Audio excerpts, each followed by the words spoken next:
Hello friends, the reading capsule पर आप सभी का स्वागत है।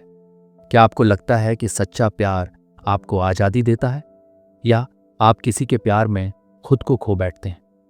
क्या अकेले रहना एक सज़ा है, या आत्मा की सबसे गहरी यात्रा? और क्या हम दूसरों से सच में प्यार करते हैं, या सिर्फ अपनी ज़रूरतें पूरी करते हैं? अगर इन सवालों ने आपके भीतर कुछ हिला दिया है, तो ओशो की ये किताब लव, फ्रीडम और अलोनेस आपके लिए है। आज की इस वीडियो में हम जानेंगे कि ओशो कैसे प्रेम, स्वतंत्रता और अकेलेपन की उलझनों को एक गहरे, सरल और क्रांतिकारी ढंग से सुलझाते हैं। रहिए हमारे साथ, क्योंकि ये वीडियो सिर्फ जानकारी नहीं, आत्म अवलोकन की एक यात्रा है। अध्याय 1, प्रेम, मांग नहीं, साझा करने की कला, ओशो।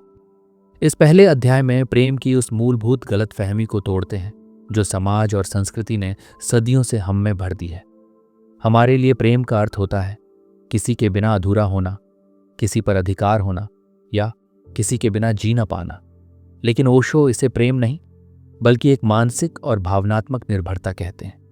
उनकी नज़र में सच्चा प्रेम तब जन्म लेता है जब आप भीतर से पूर्ण होते हैं। जब आपको किसी की ज़रूरत नहीं होती, तब आप पहली बार सच में किसी से प्रेम कर सकते हैं, क्योंकि तब आप उसे चुनते हैं, ज़रूरत नहीं समझते। ओशो लिखते हैं कि हमारा प्रेम अक्सर स्वार्थ से भरा होता है। हम जिससे प्रेम करते हैं उससे हम कुछ चाहते हैं, सुरक्षा, अपनापन, स्थायित्व या सहारा। ये प्रेम नहीं, सौदा है। और जैसे ही यह लेन देन का रिश्ता बनता है, प्रेम मरने लगता है। वे कहते हैं, प्रेम में मांग नहीं होनी चाहिए। प्रेम कोई याचना नहीं, एक उपहार है जिसे आप देना चाहते हैं, क्योंकि आप भीतर से इतने भरे हुए हैं कि वो प्रेम बहकर बाहर आ रहा है। प्रेम का असली चेहरा। ओशो के अनुसार समाज ने प्रेम को एक कंडीशन में बांध दिया है। अगर तुम मेरी बात मानोगे तो मैं तुमसे प्यार करूंगा, अगर तुम बदलोगे तो मैं तुम्हारे साथ रहूंगा। ये सारे IF और बट प्रेम को एक समझौता बना देते हैं।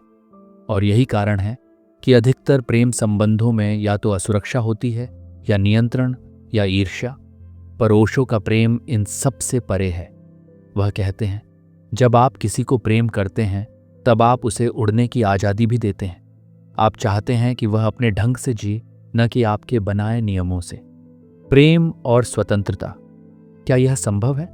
यहाँ एक बहुत ही क्रांतिकारी विचार आता है। ओशो कहते हैं कि प्रेम और स्वतंत्रता एक ही समय पर संभव है, लेकिन तभी जब दोनों व्यक्ति परिपक्व हों। एक अपरिपक्व व्यक्ति प्रेम को पकड़ने की कोशिश करेगा, जबकि एक परिपक्व व्यक्ति उसे बहने देगा। और यही फर्क तय करता है कि वह प्रेम जीवित रहेगा या दम घुटकर मर जाएगा। प्रेम को शुरू करने से पहले खुद को जानो। इस अध्याय का एक और मूल संदेश है, पहले खुद से प्रेम करना सीखो, फिर ही तुम किसी और से प्रेम कर सकोगे। जब तक हम खुद को नहीं समझते, अपनी ज़रूरतों, अपनी अधूरी इच्छाओं, अपनी असुरक्षाओं को नहीं पहचानते, तब तक जो भी प्रेम होगा वो भ्रम ही होगा। ओशो बार बार ध्यान और आत्म अवलोकन पर जोर देते हैं, क्योंकि वहीं से आत्म स्वीकृति आती है, और आत्म स्वीकृति के बिना कोई प्रेम नहीं टिकता। अगर सच्चा प्रेम मांग नहीं है, बल्कि एक साझा करने की स्थिति है, तो क्या इसका मतलब है कि हर रिश्ता जो मांग करता है वो झूठा है? और फिर क्या हम सचमुच प्यार करना जानते हैं, या बस प्यार का अभिनय करते हैं? जानिए ओशो का उत्तर अगले अध्याय में, जहां वे बात करते हैं स्वतंत्रता की आंतरिक प्यास और उसका प्रेम से टकराव पर। अध्याय 2, स्वतंत्रता, प्रेम का दुश्मन नहीं, उसकी आत्मा है। इस अध्याय में ओशो प्रेम और स्वतंत्रता के बीच की उस टकराहट को सामने लाते हैं जिससे लगभग हर रिश्ता जूझ रहा होता है। एक तरफ प्रेम की चाह है, दूसरी तरफ आज़ादी की प्यास। हम सभी प्रेम चाहते हैं, लेकिन बिना अपनी स्वतंत्रता छोड़े हुए। वहीं हम चाहते हैं कि सामने वाला हमें पूरी तरह समर्पित हो जाए, लेकिन हम अपनी आज़ादी को छूने भी नहीं देना चाहते। ओशो इस मानसिक द्वंद्व को बहुत सटीक शब्दों में समझाते हैं। प्रेम और स्वतंत्रता के बीच संघर्ष इसलिए होता है क्योंकि हम उन्हें दो विपरीत ध्रुव मानते हैं, जबकि वे एक ही चेतना की दो अभिव्यक्तियां हैं। आज़ादी का डर क्यों लगता है? ओशो पूछते हैं। जब आप जन्म से आज़ाद हैं, तो आप किसी और के अधीन क्यों होना चाहते हैं? कारण है असुरक्षा। स्वतंत्रता डराती है क्योंकि उसमें जिम्मेदारी होती है, क्योंकि उसमें कोई और नहीं होता जिस पर हम दोष डाल सकें या जिस पर हम टिक सकें। हम प्रेम में इसलिए जाना चाहते हैं कि कोई हमें संभाले, हमारी अधूरी पहचान को पूरा करे। लेकिन सच्चा प्रेम ऐसा नहीं करता। वह आपको और ज्यादा स्वाधीन बनाता है। वह आपको अपनी जिम्मेदारियों से भागने नहीं देता, बल्कि उनका सामना करना सिखाता है। स्वतंत्रता का अर्थ स्वेच्छा से जीना। ओशो स्वतंत्रता को केवल भौतिक बंधनों से मुक्त होने के रूप में नहीं देखते। उनके लिए आजादी का अर्थ है भीतर से जीना, बिना भय के जीना, बिना किसी के दबाव में जीना। जब आप ये कह सकें कि मैं जैसा हूं वैसा ही ठीक हूं, तब आप स्वतंत्र हैं। और जब आप यह आजादी दूसरे को भी देने लगते हैं बिना बदले की अपेक्षा के, तब आप सच्चे प्रेमी बनते हैं। रिश्तों में स्वतंत्रता क्यों नहीं होती? ओशो कहते हैं कि ज्यादातर रिश्ते गुलामी बन जाते हैं क्योंकि वे प्रेम से नहीं, जरूरत से जन्मे होते हैं। जरूरत हमें डराती है कि सामने वाला अगर चला गया तो हम क्या करेंगे, और इसी डर में हम उन्हें बांधने की कोशिश करते हैं, कभी भावनात्मक रूप से, कभी नैतिकता के नाम पर, तो कभी सामाजिक अनुबंधों के जरिए। लेकिन प्रेम को बांधा नहीं जा सकता। ओशो कहते हैं, जो प्रेम पिंजरे में रखा जाए वह मर जाता है, और जो उड़ सके वही प्रेम है। स्वतंत्रता और प्रेम को कैसे साथ लाया जाए? ओशो का उत्तर सीधा और गहरा है, ध्यान, मेडिटेशन। जब व्यक्ति ध्यान में होता है तो वह भीतर से इतना पूर्ण हो जाता है कि उसे किसी पर कब्जा करने की जरूरत नहीं रहती। तब वह प्रेम करता है, लेकिन नियंत्रण के बिना। तब वह स्वतंत्र रहता है, लेकिन अकेलापन नहीं महसूस करता। ओशो कहते हैं, एक ध्यानशील व्यक्ति ही प्रेम और स्वतंत्रता को साथ जी सकता है, क्योंकि वह प्रेम को बंधन नहीं, उपहार समझता है, और स्वतंत्रता को अकेलापन नहीं, आत्मा की उड़ान। तो अब सवाल उठता है, अगर सच्चा प्रेम किसी को बदलने की कोशिश नहीं करता, तो क्या इसका मतलब है कि हमें बिना किसी उम्मीद के किसी से जुड़ना चाहिए? और क्या ऐसा प्रेम जो सिर्फ देना जानता है इस दुनिया में संभव भी है? इसका उत्तर आपको मिलेगा अगले अध्याय में, जहां ओशो हमें बताते हैं अकेलापन और अलोननेस के बीच फर्क क्या है और कैसे अलोननेस हमें आत्मप्रेम की ओर ले जाती है। अध्याय 3, अकेलापन नहीं, अलोननेस, आत्मा का उत्सव। इस अध्याय में ओशो एक बेहद गहरे और गलत समझे गए अनुभव को स्पष्ट करते हैं, अकेलापन, लोनलीनेस और अलोननेस के बीच का मूल अंतर। यह अंतर केवल शब्दों का नहीं है, यह अंतर जीवन जीने के दो दृष्टिकोणों का है। एक दुख का द्वार है और दूसरा ध्यान और आनंद का। ओशो कहते हैं कि लोनलीनेस उस अवस्था का नाम है जिसमें हम भीतर से खाली महसूस करते हैं और किसी की उपस्थिति की कमी से घबरा जाते हैं। ये एक मानसिक पीड़ा है। ऐसा लगता है जैसे हम अधूरे हैं, जैसे कोई खालीपन हमें निगलने को तैयार बैठा है। इसलिए हम बार बार दूसरों की तलाश करते हैं, कोई साथी, कोई दोस्त, कोई परिवार, बस कोई हो जो उस खालीपन को भर दे। लेकिन ओशो सवाल उठाते हैं, क्या वह खालीपन सच में कोई और भर सकता है? उनका उत्तर साफ है, नहीं। जो व्यक्ति स्वयं के साथ नहीं रह सकता, वह किसी और के साथ भी शांति से नहीं रह सकता। अलोननेस, एक आंतरिक पूर्णता। अब ओशो अलोननेस की बात करते हैं।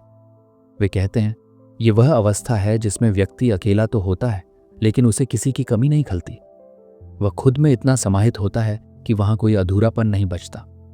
ओशो इसे आत्मा की पूर्णता का क्षण कहते हैं, जब बाहर की दुनिया के शोर से हटकर हम अपने भीतर की गहराइयों में उतरते हैं और पाते हैं कि हम अकेले नहीं, पूरे ब्रह्मांड से जुड़े हुए हैं।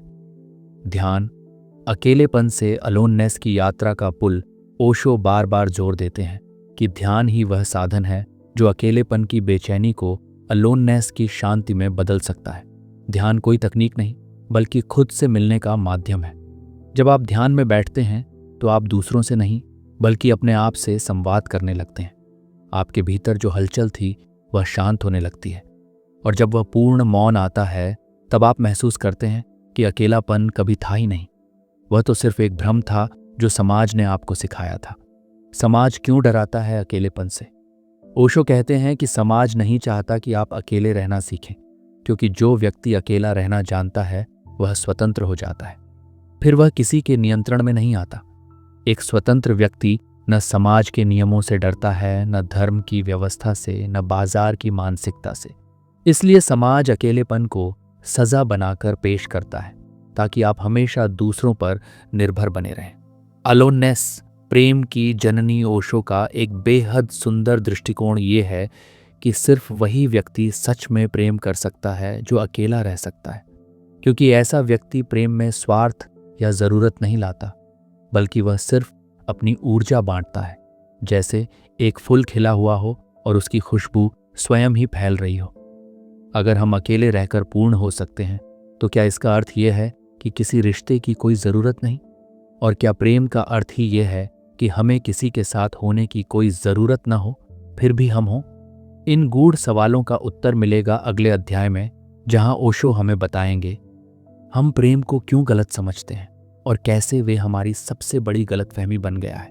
अध्याय 4, प्रेम सबसे बड़ी गलतफहमी, ओशो।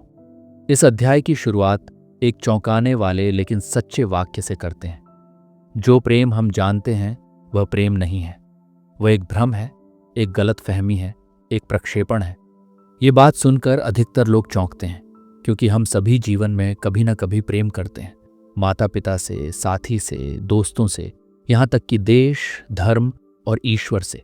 लेकिन ओशो हमें चुनौती देते हैं, क्या वह प्रेम वास्तव में बिना शर्त, बिना स्वार्थ और बिना अपेक्षा का है, या हमने बस प्रेम का मुखौटा पहन रखा है? प्रेम या प्रक्षेपण? ओशो समझाते हैं कि जब हम प्रेम करते हैं तो हम सामने वाले को वैसा देखना शुरू कर देते हैं जैसा हम चाहते हैं कि वह हो, न कि जैसा वह वास्तव में है। यह प्रक्षेपण, प्रोजेक्शन है। हम अपनी इच्छाओं, अपनी कल्पनाओं और आदर्शों को दूसरे पर थोपते हैं। जब सामने वाला हमारी उम्मीदों पर खरा नहीं उतरता तो प्रेम धीरे धीरे नफरत, निराशा या ऊब में बदल जाता है। ओशो कहते हैं प्रेम तब तक सच्चा नहीं हो सकता जब तक आप सामने वाले को वैसे ही स्वीकार नहीं करते जैसे वह है, बिना बदलने की कोशिश किए, बिना उसकी आलोचना किए। लेकिन यह कठिन है क्योंकि हम स्वयं को स्वीकार नहीं कर पाए हैं, और जो अपने भीतर असंतुष्ट है वह बाहर भी कभी प्रेम को स्थायी नहीं पा सकता। गलतफहमी की जड़, सामाजिक कंडीशनिंग। ओशो इस बात को भी उजागर करते हैं कि समाज ने हमें एक नकली प्रेम सिखाया है, जिसमें त्याग की मूर्ति बनो, जिसमें अपने व्यक्तित्व को दबा दो, जिसमें रिश्ते के नाम पर आत्मा को गिरवी रख दो। हमें यह सिखाया गया है कि प्रेम में जलन, अधिकार, दुख और सहना स्वाभाविक है। लेकिन ओशो सवाल उठाते हैं, अगर प्रेम दुख देता है तो वह प्रेम कैसे हुआ? वे साफ कहते हैं सच्चा प्रेम कभी भी तकलीफ नहीं देता। वह स्वतंत्रता देता है, उड़ान देता है, भीतर की शांति देता है। प्रेम को पुनर्परिभाषित करना ओशो हमें प्रेम को फिर से समझने के लिए कहते हैं। सच्चा प्रेम कोई भावनात्मक नाटक नहीं है, वह एक शांत, मौन उपस्थिति है। उसमें न जरूरत है, न अधिकार, न नियंत्रण है, न तुलना। वह तो एक प्रवाह है, जैसे नदियां बहती हैं, जैसे सूरज चमकता है, जैसे फूल खिलते हैं। ओशो कहते हैं प्रेम कोई काम नहीं है, न कोई उपलब्धि है, यह तो आपकी जागरूकता की परिपक्वता है। और इसी वजह से प्रेम को समझना आसान नहीं, क्योंकि हमें खुद को बदलना पड़ता है। प्रेम को समझने के लिए सबसे पहले हमें अपनी अधूरी, झूठी परिभाषाओं को छोड़ना होगा। तो अब सवाल उठता है, अगर अब तक जो हमने प्रेम समझा वह भ्रम था, तो फिर सच्चा प्रेम है क्या? और उसे पाने का रास्ता क्या है? क्या हम अपने भीतर वह मौलिक परिवर्तन ला सकते हैं जो प्रेम को शुद्ध और स्वतंत्र बना दे? इन सवालों का उत्तर मिलेगा अगले अध्याय में, जहां ओशो हमें दिखाएंगे कैसे ध्यान और प्रेम मिलकर एक नई चेतना का निर्माण करते हैं, और क्यों बिना ध्यान के प्रेम हमेशा अधूरा रह जाता है। अध्याय 5, प्रेम और ध्यान, 2 पंख एक उड़ान। ओशो इस अध्याय में एक अत्यंत सुंदर और शक्तिशाली बात कहते हैं। प्रेम और ध्यान, ये 2 पंख हैं आत्मा की उड़ान के। यदि इन दोनों में से कोई भी अधूरा रह जाए तो उड़ान संभव नहीं। यह अध्याय उस गहराई की बात करता है जहां प्रेम और ध्यान, 2 विरोधाभासी लगने वाले अनुभव, एक दूसरे के पूरक सिद्ध होते हैं। ओशो समझाते हैं कि सिर्फ प्रेम करना पर्याप्त नहीं, और केवल ध्यान में डूब जाना भी अधूरा है। जब ये दोनों एक साथ होते हैं तभी व्यक्ति पूर्ण होता है। प्रेम अकेले अधूरा क्यों है? प्रेम में भावनाएं होती हैं, स्नेह, करुणा, जुड़ाव। लेकिन यदि प्रेम में सचेतना, अवेयरनेस न हो तो वह बहुत जल्दी किसी पर अधिकार करने की भावना में बदल सकता है। बिना ध्यान के प्रेम अक्सर असुरक्षा, जलन, अपेक्षा और पीड़ा बन जाता है। ओशो कहते हैं, प्रेम तब तक स्वच्छ नहीं होता जब तक वह ध्यान से न जन्मे।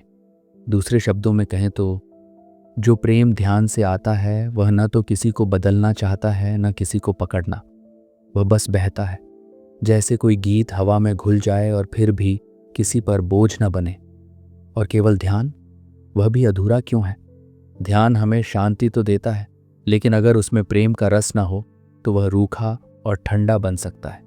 ओशो चेताते हैं कि ध्यान ऐसा नहीं होना चाहिए जो हमें दुनिया से काट दे। एक ऐसा ध्यान जिसमें प्रेम न हो वह अंततः अहंकार या विरक्ति की ओर ले जा सकता है। इसलिए ओशो एक गहन सूत्र देते हैं, प्रेम को ध्यान से स्नान कराओ और ध्यान को प्रेम से सजीव करो। यही वह सूत्र है जो मनुष्य को न केवल आध्यात्मिक रूप से जागरूक बनाता है बल्कि मानवीय रूप से भी सच्चा और संवेदनशील बनाता है। प्रेम प्लस ध्यान, सचेत संबंध। ओशो के अनुसार जब प्रेम में ध्यान आ जाता है तो हर रिश्ता एक ध्यानस्थ मंदिर बन सकता है। आप सामने वाले को पूरी तरह सुनते हैं, समझते हैं और स्वीकार करते हैं, बिना उस पर कुछ थोपे, बिना उसे बदले। ऐसा प्रेम किसी बंधन में नहीं बनता और ध्यान ऐसा हो जाता है जो सजीव है, जिसमें संवेदना है। ओशो कहते हैं, सच्चा प्रेम ध्यान को आमंत्रित करता है और सच्चा ध्यान प्रेम को जन्म देता है। ऐसे संबंधों में कोई ड्रामा नहीं होता, कोई भावनात्मक ब्लैकमेल नहीं, कोई निर्भरता नहीं। वहां सिर्फ दो स्वतंत्र चेतनाएं होती हैं जो एक दूसरे की उपस्थिति का सम्मान करती हैं लेकिन बंधन नहीं बनाती। तो अब सवाल उठता है, अगर प्रेम और ध्यान को एक साथ जीना ही सच्चे संबंधों का रहस्य है, तो क्या आज की दुनिया जहां रिश्ते जल्दी टूटते हैं और ध्यान एक टेक्निक बन चुका है, उसमें यह संभव है? क्या हम सचेत रूप से जीना और प्रेम करना सीख सकते हैं, बिना किसी से चिपके और बिना खुद को खोए? इसका उत्तर मिलेगा अगले अध्याय में, जहां ओशो बताएंगे रिश्तों की प्रकृति क्या है और क्यों हर संबंध हमें एक दर्पण देता है। खुद को देखने का, समझने का और बदलने का। अध्याय 6, संबंध एक दर्पण जिसमें तुम स्वयं को देख सकते हो। इस अध्याय में ओशो एक बेहद अनोखा लेकिन क्रांतिकारी विचार सामने रखते हैं। हर संबंध, चाहे वह प्रेम का हो, मित्रता का, विवाह का या परिवार का, वह एक दर्पण है जिसमें तुम्हें अपना ही चेहरा दिखाई देता है। यह कथन पहली नज़र में उलझाने वाला लग सकता है, लेकिन ओशो इसे गहराई से खोलते हैं। वे बताते हैं कि हम जिनसे भी जुड़े होते हैं वे लोग वास्तव में हमारे भीतर के ही किसी हिस्से को वापस प्रतिबिंबित कर रहे होते हैं। रिश्ते हमारे भीतर की छाया। ओशो कहते हैं कि जब हमें किसी में कोई कमी, कोई दोष या कोई व्यवहार परेशान करता है तो दरअसल वह चीज़ हमारे ही भीतर कहीं छिपी होती है, लेकिन हमने उसे स्वीकार नहीं किया होता। इसलिए हम उसे बाहर देखकर असहज हो जाते हैं। उदाहरण के लिए, अगर आपको अपने साथी की गुस्से वाली प्रवृत्ति परेशान करती है तो बहुत मुमकिन है कि आपके भीतर भी वह क्रोध दबा हुआ है जिसे आपने कभी जीने नहीं दिया। अब जब वह सामने आता है तो वह आपको चुभता है, क्योंकि वह आपका ही एक अस्वीकार किया हुआ टुकड़ा है। रिश्ते हमें बदलने नहीं आए, हमें देखने आए हैं। ओशो चेताते हैं कि अधिकांश लोग अपने रिश्तों को बदलने की कोशिश में लगे रहते हैं। अगर वह थोड़ा और समझदार होता, अगर वह मुझे ज़्यादा प्यार करता, अगर वह बदल जाता तो सब ठीक हो जाता। लेकिन ओशो साफ कहते हैं, तुम दूसरों को नहीं बदल सकते, तुम केवल खुद को देख सकते हो, और संबंध तुम्हें यह अवसर देते हैं। रिश्ते तब तक संघर्ष का कारण बने रहते हैं जब तक हम उन्हें आत्मदर्शन का साधन नहीं बना लेते। लेकिन जैसे ही हम यह समझ लेते हैं कि सामने वाला व्यक्ति बस एक आईना है, तो हमारा दृष्टिकोण पूरी तरह बदल जाता है। फिर हम झगड़ते नहीं, खुद को जानने लगते हैं। रिश्तों में स्वतंत्रता की आवश्यकता। ओशो ये भी बताते हैं कि जब आप रिश्ते को अपने स्वत्व की पहचान का जरिया बना लेते हैं तो एक बहुत महत्वपूर्ण गुण जन्म लेता है, स्वतंत्रता। अब आपको सामने वाले को बदलने की जरूरत नहीं, क्योंकि आप जान चुके हैं कि वह केवल एक संकेत है, आपके भीतर की दिशा दिखाने वाला। ऐसे रिश्ते में न कोई जंजीर होती है, न कोई मजबूरी, सिर्फ समझदारी और स्वीकृति होती है। ओशो कहते हैं, संबंध तब सुंदर बनता है जब वह नियंत्रण नहीं बल्कि समझ पर आधारित हो। तो अब सवाल उठता है, अगर हर रिश्ता एक दर्पण है तो क्या हम कभी किसी के साथ सच्चा संबंध बना सकते हैं जिसमें न केवल आत्मदर्शन हो बल्कि आपसी प्रेम और गहराई भी हो? क्या यह संभव है कि हम किसी को पूरी तरह स्वीकार करें और फिर भी अपनी स्वतंत्रता और मौलिकता को न खोएं? इन जटिल लेकिन सुंदर सवालों के जवाब मिलेंगे अगले अध्याय में, जहां ओशो बताएंगे क्यों हम दूसरों से इतना डरते हैं और ये डर कैसे प्रेम, स्वतंत्रता और अकेलेपन को बाधित करता है। अध्याय 7, भय, प्रेम, स्वतंत्रता और अकेलेपन का सबसे बड़ा शत्रु। ओशो इस अध्याय में एक कड़वी लेकिन गहरी सच्चाई उजागर करते हैं। हम प्रेम से नहीं डरते, हम स्वतंत्रता से नहीं डरते, हम अकेलेपन से नहीं डरते, हम दरअसल खुद से डरते हैं। और यही डर इन सब अनुभवों को जहर बना देता है। डर कहाँ से आता है? ओशो बताते हैं कि डर बाहर से नहीं आता, यह हमारी अपनी असुरक्षा और अज्ञान से उपजता है। जब हम खुद को नहीं जानते, जब हम अपनी भीतर की ताकत को महसूस नहीं करते, तब हमें लगता है कि हमें कोई और सुरक्षित रखे, कोई हमें प्रेम दे, कोई हमारे अकेलेपन को भर दे, कोई हमें बांधे ताकि हम खो न जाएं। यही भय हमें दूसरों से चिपका देता है। हम रिश्तों में इस डर से जाते हैं कि अकेले न रह जाएं। हम प्रेम करते हैं क्योंकि डरते हैं कि अगर कोई हमें न चाहे तो हम अधूरे रह जाएंगे। ओशो कहते हैं, डर हमेशा कुछ खोने का होता है, लेकिन सच्चाई यह है कि तुम्हारे पास खोने को कुछ भी नहीं है। डर और नियंत्रण का रिश्ता, जब हम डरते हैं तो हम सामने वाले को नियंत्रित करना चाहते हैं। हम पूछते हैं, तुम मुझसे कितना प्यार करते हो? हम बार बार आश्वासन मांगते हैं, हम शक करते हैं, हम सीमाएं बनाते हैं। ये सब इसलिए क्योंकि भीतर गहराई में एक डर छिपा होता है, अकेले छूट जाने का, अस्वीकार हो जाने का, महत्वहीन होने का। ओशो साफ कहते हैं कि यह डर हमें प्रेमहीन बना देता है, क्योंकि जहां डर है वहां प्रेम की स्वतंत्रता, सहजता और प्रवाह मर जाते हैं। डर से जन्मा संबंध कभी प्रेमपूर्ण नहीं हो सकता, वह सिर्फ सौदा बन जाता है। डर से कैसे मुक्त हो? ओशो का उत्तर स्पष्ट है, जागो, अपने भीतर जाओ, खुद को जानो। जैसे जैसे आप भीतर उतरते हैं वैसे वैसे आपके डर छंटने लगते हैं, क्योंकि आप महसूस करते हैं कि आप पूर्ण हैं, आप अकेले होकर भी अधूरे नहीं हैं। ओशो कहते हैं, अकेलापन खालीपन नहीं है, वह तो आंतरिक समृद्धि का अनुभव है। जब आप इस अकेलेपन को प्रेम से स्वीकार करना सीख जाते हैं, तब डर धीरे धीरे विलीन हो जाता है और आप दूसरों से जुड़ते हैं, लेकिन बिना भय और बंधन के। तो अब सवाल उठता है, अगर हमारे सारे रिश्तों, प्रेम और स्वतंत्रता के मूल में डर बैठा है, तो क्या यह डर हमें जीवन भर छाया की तरह घेरे रखेगा? या क्या कोई ऐसा रास्ता है जिससे हम भीतर जाकर इस डर को पूरी तरह समझ और समाप्त कर सकें? इस रहस्यपूर्ण लेकिन जरूरी प्रश्न का उत्तर मिलेगा अगले अध्याय में, जहां ओशो बताएंगे कैसे अकेलापन जब प्रेम और ध्यान से मिल जाता है तो वह नकारात्मक अनुभव नहीं रहता, बल्कि आध्यात्मिक परिपक्वता की नींव बन जाता है। अध्याय 8, अकेलापन, दुख नहीं, भीतर की तीर्थ यात्रा की शुरुआत। ओशो इस अध्याय की शुरुआत एक बहुत ही मौलिक बात से करते हैं। अकेलापन और अलोनेस, एकांतता, एक जैसे शब्द नहीं है। अकेलापन एक खालीपन है, एकांतता एक पूर्णता है। ये वाक्य ही इस पूरे अध्याय का सार है। आज की दुनिया में अकेलापन शब्द सुनते ही एक पीड़ा, एक खालीपन, एक डर सा महसूस होता है। लेकिन ओशो बताते हैं कि यह डर केवल हमारी कंडीशनिंग, सामाजिक ढांचे से उपजा है। वास्तविकता में अकेलापन एक अवसर है स्वयं को जानने, अपने भीतर उतरने और वहां की मौन, आनंदित दुनिया से जुड़ने का। अकेलापन क्यों डराता है? ओशो बताते हैं कि अकेले होने से हमें इसलिए डर लगता है क्योंकि जब हम दूसरों से कट जाते हैं तो हम पहली बार अपने ही भीतर गिरते हैं। वहाँ कोई और नहीं होता, सिर्फ हम होते हैं। हमारे विचार, हमारी स्मृतियाँ, हमारी अधूरी इच्छाएं। और यही सन्नाटा हमें असहज करता है। हम इतने सालों से बाहर की दुनिया में व्यस्त रहे हैं कि खुद से मिलना भूल ही गए हैं। अकेलापन एक तरह का दर्पण है जिसमें हम अपनी नग्न आत्मा को देख सकते हैं। और अगर भीतर बहुत कुछ दबा हुआ, अस्वीकृत या अज्ञात है तो यह मुठभेड़ चौंकाने वाली हो सकती है। एकांतता, चेतना की उच्च अवस्था। ओशो कहते हैं कि जब हम अकेलेपन को स्वीकार कर लेते हैं, उससे भागते नहीं, तो धीरे धीरे वही अकेलापन एकांतता में बदल जाता है। ये वह अवस्था है जहाँ कोई कमी नहीं रहती, जहाँ हम अपने ही साथ इतने गहरे जुड़ जाते हैं कि बाहर कुछ पाने की जरूरत नहीं रहती।